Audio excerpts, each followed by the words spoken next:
આજ મેં ટિફિનમાં વાલોર અને રીંગણાનું શાક કર્યું, પછી રાજનું ટિફિન ભર્યું અને અમારા બેનને પણ નિશાળે શાક અને રોટલી લઈ જવાનું હોય. મારે તો બપોરે રોટલો ખાવાનો હતો ને, તો મેં એક રોટલો કર્યો. ત્યાં અમારા બેન, મમ્મી મારે ભજીયા ખાવા. મેં કીધું આજ નહીં, હવે કાલ બનાવી દેશ, મસાલો કાંઈ છે નહીં, મારે લેવા જવું પડે.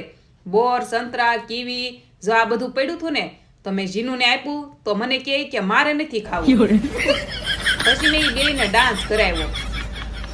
ઘડીક તો બેય ન આવી, પણ પછી જો બે ખાવા મળી અને હારે હારે હું પણ.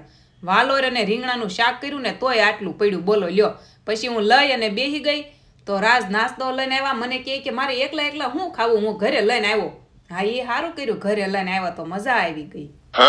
નાસ્તો ખાધો પછી સાંજે કઈ ઝાઝુ બનાવવાનું તો હોય નહીં ખાવાનું, તો પછી મેં જીનુને ડાન્સ શીખવાડ્યો.